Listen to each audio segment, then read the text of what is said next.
আসসালামু আলাইকুম। আজ আমি তোমাদের সাথে সেট প্রকাশ পদ্ধতি ২ প্রকার সেটা নিয়ে বিস্তারিত আলোচনা করব। সেট প্রকাশের পদ্ধতি প্রধানত ২ প্রকার। একটা হচ্ছে সেট গঠন পদ্ধতি, আরেকটা হচ্ছে সেট তালিকা পদ্ধতি।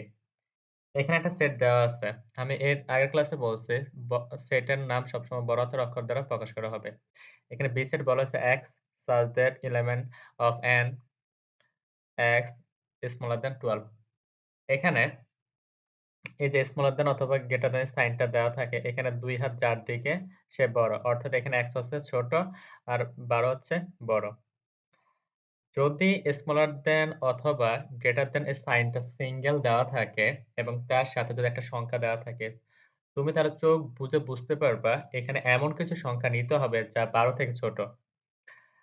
যদি সিঙ্গেল দেওয়া থাকে, যেমন এখানে দেওয়া আছে কি x is smaller than 12 আমি আবারও বলতেছি, যদি স্মলার দ্যান, গ্রেটার দ্যান এই সাইনটা সিঙ্গেল দেওয়া থাকে, তাহলে বুঝে নিতে হবে সিঙ্গেল সাইন দেওয়ার পর এখানে স্মলার দ্যান, গ্রেটার দ্যান সাইনটা একবার দেওয়া আছে। তারপর রয়েছে কি ১২। তাহলে তোমার চোখ বুজে নিতে হবে এখানে ১২ থেকে ছোট যে সংখ্যাগুলো সেগুলো নিতে হবে। আর সেগুলো নিয়ে যে সেট তৈরি করা হবে সেটা হবে বি সেটের তালিকা পদ্ধতি। এখন মূলত এটা সেট গঠন পদ্ধতিতে রয়েছে। এখন আমি কেন বললাম যদি এটা সিঙ্গেল থাকে, তাহলে আমার নিশ্চিন্তে ধরে নিতে হবে ১২ থেকে ছোট যে সংখ্যাগুলো আছে আমার সেই সংখ্যাগুলো নিয়ে সেট তালিকা পদ্ধতি করতে হবে। আমরা এখানে একটা উদাহরণ দেখি।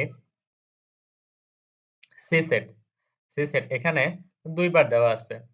এখানে এই যে সাইনটা স্মলার দ্যান গ্রেটার দ্যান সাইনটা কয়বার দেওয়া আছে? ২ বার দেওয়া আছে। এখন এখানে ২ বার দেওয়া আছে মানে কি? এখানে ঘাবড়ানোর কোনো বিষয়ই না। জাস্ট একটু মনোযোগ দিয়ে শোনো। এখানে ২ বার এখানে ঘাবড়ানোর কোনো বিষয় না, ভয় পাওয়ার কোনো বিষয় নাই। এখানে সংখ্যা দেওয়া আছে কয়টা? ২ টা। ৫ আর ১০। এখানে যদি ২ বার দেওয়া থাকে সাইনটা তাহলে তোমার বুঝতে হবে তোমার এমন কিছু সংখ্যা নিতে হবে যেখানে ৫ থেকে বড় সংখ্যাগুলো এবং ১০ থেকে ছোট। আর কোন চিন্তা করতে হবে না। এখানে যদি সিঙ্গেল দেওয়া থাকে, সিঙ্গেল দেওয়ার পর স্মলার দ্যান গ্রেটার দ্যান সাইনটা সিঙ্গেল দেওয়ার পর তারপর যে সংখ্যাটা থাকবে তার থেকে ছোট যা আছে সব নিতে হবে। আর এখানে যদি ডাবল দেওয়া থাকে তাহলে ৫ থেকে বড় এবং ১০ থেকে ছোট সংখ্যাগুলো আমাদের নিতে হবে। আচ্ছা, আচ্ছা তোমাদের মনে হয়তো প্রশ্ন আসতে পারে, আচ্ছা এই single sign smaller than greater than সাইনটা যদি উল্টো দেওয়া থাকে তখন কি হবে? আসলে এটা কখনোই উল্টো দেওয়া থাকবে না। যেমন এখানে B সেটটা যদি আ x is greater than 5 অর্থাৎ ৫ থেকে বড় সংখ্যাগুলো আমাদের নিতে হবে। আচ্ছা ৫ থেকে বড় সংখ্যার কি শেষ আছে? এটা তো অসীম, ইনফিনিটি।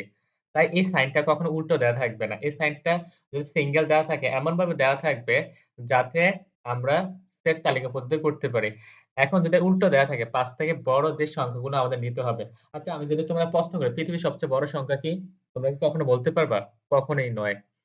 এখন ৫ থেকে বড় সংখ্যাগুলো ৫ থেকে বড় আ সংখ্যাগুলো হবে B সেটের তালিকা পদ্ধতি। ৫ থেকে বড় সংখ্যার শেষ নেই, অসীম, ইনফিনিটি। তাই এভাবে কখনোই দেওয়া থাকবে না।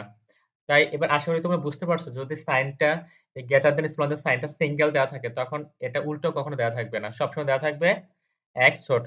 আর এখানে x দ্বারা বোঝায় আমি যেই সংখ্যাগুলো নিবো ১, ২, ৩ তার প্রতিনিধিত্ব করার জন্য এখানে x কে ব্যবহার করা হয়েছে। এবার আমরা সেট গঠন পদ্ধতি থেকে সেট তালিকা পদ্ধতি করব। সেট গঠন পদ্ধতি মূলত একটি বুদ্ধিমান সেট। সে একটা শর্ত দিতে হবে। সেই শর্তের আলোকে আমাদের সেট তালিকা পদ্ধতি তৈরি করতে হবে। এখানে বলা হয়েছে ১২ থেকে ছোট সংখ্যাগুলো নিতে হবে। x মানে কি? যে সংখ্যাগুলো নিবো সেগুলো ১২ থেকে ছোট নিতে হবে। এখানে ১ থেকে ১১ পর্যন্ত নিলাম। আর কিন্তু এখানে যদি ১২ র নিচে একটা সমান চিহ্ন থাকে, যেমন এখানে দেওয়া আছে সমান চিহ্ন, এটা কিন্তু মাইনাস না, এটা সমান চিহ্ন। তাহলে ১২ সে নিজেও আসবে। এখন x element of n এই n দ্বারা বোঝায় সকল পজিটিভ সংখ্যা। এখানে আমরা কোন নেগেটিভ সংখ্যা নিতে পারব না। মৌলিক সংখ্যা ১২ থেকে ছোট মৌলিক সংখ্যা কি? ২, ৩, ৫, ৭, ১১ আর এখানে বলা হয়েছে কি মৌলিক সংখ্যা ১৩ থেকে ছোট অথবা ১৩ র সমান হবে। এটা দ্বারা বোঝায় কি? ১৩ থেকে ছোট অথবা ১৩ র সমান হবে। ১৩ থেকে ছোট মৌলিক সংখ্যাগুলো হচ্ছে ২, ৩, ৫, ৭, ১৩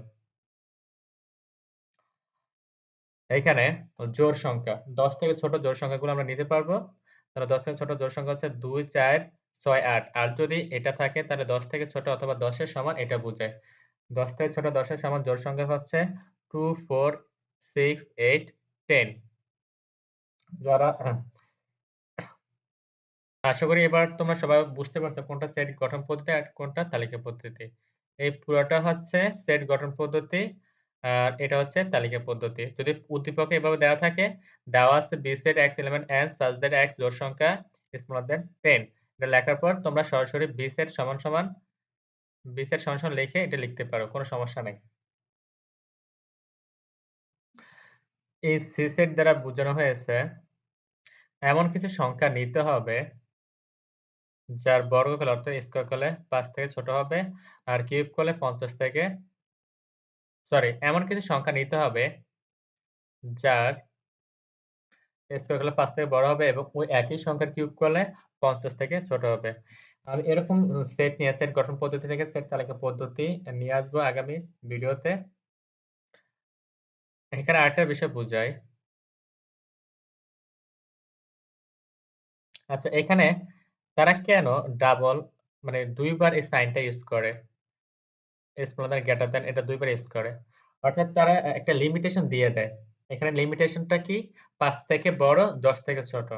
এই কারণে এই সাইনগুলো ২ বার দেওয়া হয়। আর যদি সিঙ্গেল দেওয়া হয়, তাহলে অবশ্যই এমনভাবে দেওয়া থাকবে যাতে তার একটা লিমিট থাকে। এখন ১২ থেকে ছোট কি? আমরা জানি ১২ থেকে ছোট হচ্ছে ১ থেকে ১১ পর্যন্ত। এখানে একটা লিমিটেশন দেওয়া আছে। কিন্তু এটা কখনো উল্টো দেওয়া থাকবে না। উল্টো দেওয়া থাকলে তুমি সেট তালিকা পদ্ধতি করতে তোমার পরীক্ষা শেষ হয়ে যাবে, তোমার জীবন শেষ হয়ে যাবে। কারণ কি? ৫ থেকে বড় সংখ্যার শেষ নাই। সেটা অসীম ইনফিনিটি।